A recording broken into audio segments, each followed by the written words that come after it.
When used correctly, modding can be used to make gameplay accessible to those otherwise unable to play. It can take an old engine and warp it to the point of a brand new experience, or even just add aesthetic value to something in a very superficial way. But tampering with someone's finished product can have more than a few severe consequences. Laws protecting the intellectual property of inventors, artists, and engineers have been around for longer than you might think. Patents have been around since about the 1450s, and the passing of the Licensing of the Press Act practically invented copyright laws in 1662. But for as long as there have been successful people, there have been copycats trying to capitalize on their success. From counterfeit handbags and shoes, to second-rate electronics, and even knockoff of fast food chains, the copycat business has been a lucrative endeavor. Tetris is one of those games that is just so simple and yet so addictive that it spreads like a virus, encapsulating the world in a wave of pop culture. But though its simplicity has led to widespread acceptance, it has also led to an unsurmountable amount of clones. In 2012, the Tetris company took the development company Zhao Interactive to court over their blatant Tetris knockoff, Mino. Tetris eventually won their lawsuit, but even the most conservative critics point that it doesn't take much modding to take an original idea and make it a different, sellable game legally. But the laws don't just protect the copyright holders. They can also be used to serve out serious sentences, like in the case of Matthew Crippen. Crippen had been modified in Xbox 360s to play unauthorized discs for people who have already owned both the Xbox and the game they have backed up. But under the Digital Millennium Copyright Act, circumventing any DRM is punishable by law. The case was eventually dismissed due to prosecution error, but that hasn't stopped the proposal of even more restrictive legislation, like the Consumer Broadband and Digital Television Promotion Act, which was aimed at regulating the devices used to access digital content, and would have imposed punitive actions to those who consume digital media with an illegal device, such as phones or consoles that have been tampered with. It seems like modding, as a free expression, is under fire only when there is money to be lost.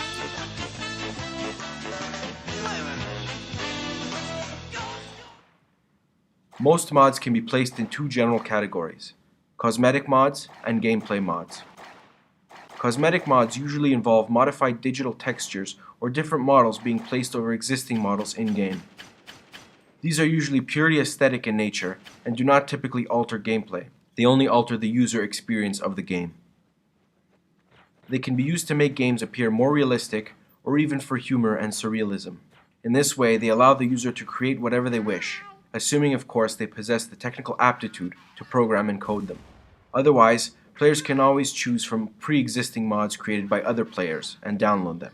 Here are some examples of some cosmetic mods I found for Counter-Strike Source on YouTube.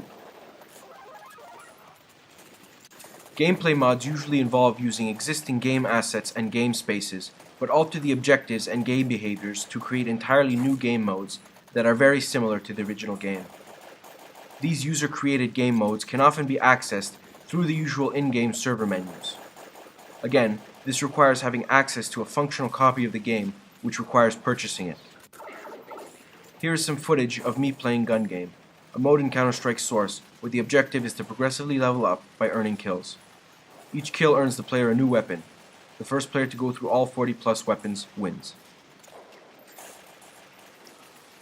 If a mod is created for the sole use of the programmer, then its benefit is restricted to one person.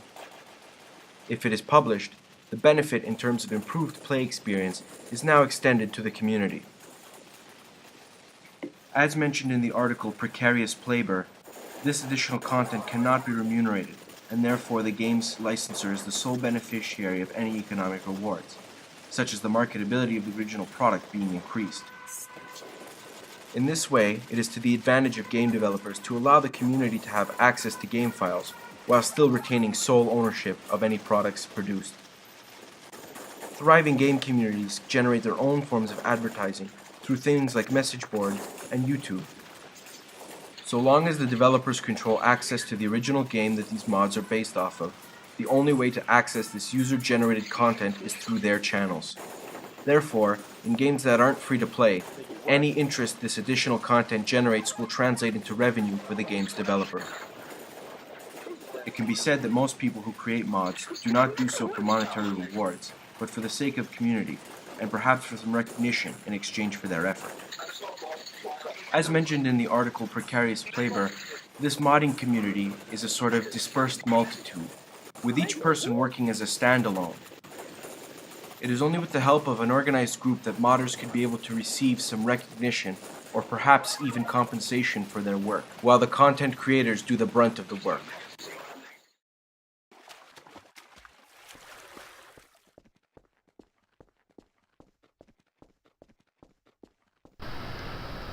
That is considered to be an art mod, which is a mod designed to modify the original release of the game to alter player experience by offering a variation in the affordances, gameplay dynamics, and often different visuals. Modding in itself is actually a form of what could be called metagaming, so playing games that play with game systems.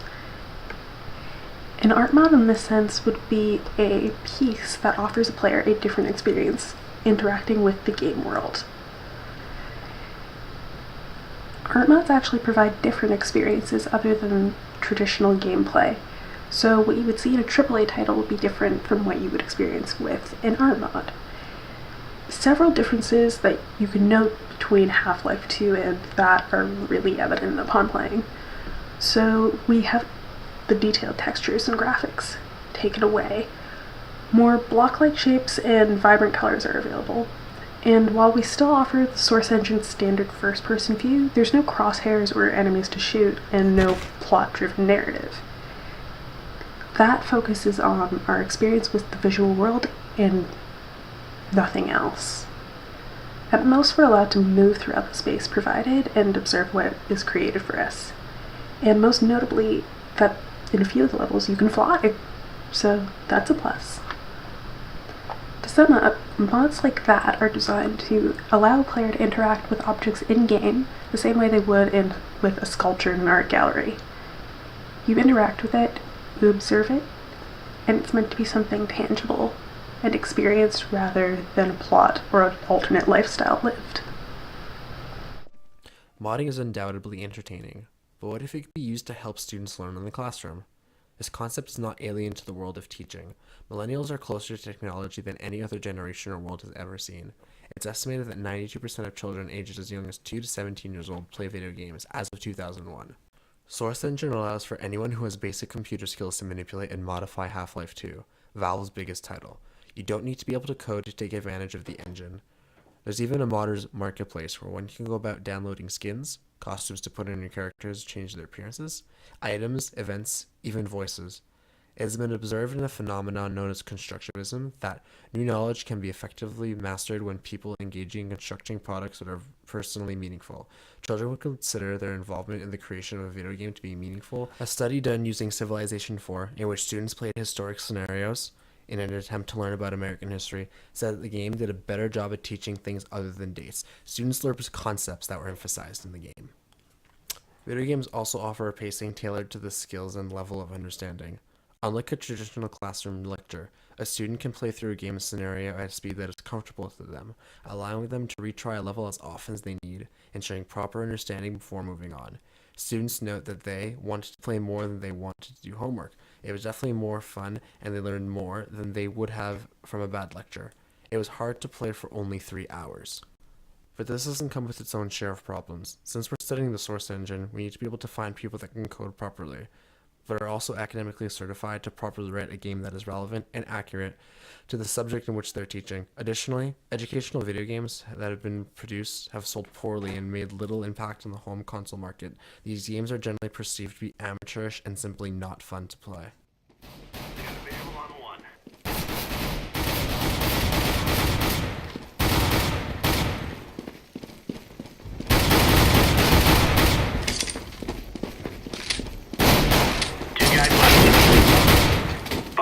Bomb is down.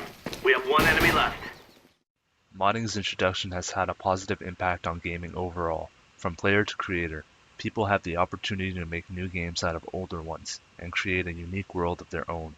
Other players in turn are able to experience these mods, becoming inspired through the process and potentially creating a mod of their own. Modding allows for individuals working independently from a development studio to use a game's software and create something new. The benefits which stem from this is possibly being hired by the original developers of the game. A primary example would be Min Lee. Counter-Strike went on to become one of the most successful mods ever created, and Min Lee was hired along with his partner Jesse Cliff by Valve Corporation to continue the game's development. Other examples include Kim Swift and the development team behind the highly popular Left 4 Dead franchise. and a game based off of Valve's Source engine. Kim Swift was also the game designer for the critically acclaimed Portal series. Valve Corporation has been responsible for hiring independent talent to create new games within their company. The result has been a release of successful game mods, one after another, and consumers coming back for more. Modding has opened up the gates for video game development to include anybody who desires to be a part of video game creation. The success story of Min Lee is just an example of how beneficial modding has become within the gaming community. When playing Valve's games, while there are many different titles offered by them, it became clear that these games share similarities in terms of gameplay and graphics. Yet they all have something different and exciting to offer. Each game is a product of one's unique creation, and some players will connect with certain mods over others. That being said, modding makes use of creating original content out of older content which is unique to the creator's vision, and the more mods there are, the more choice there are for gamers and creators alike.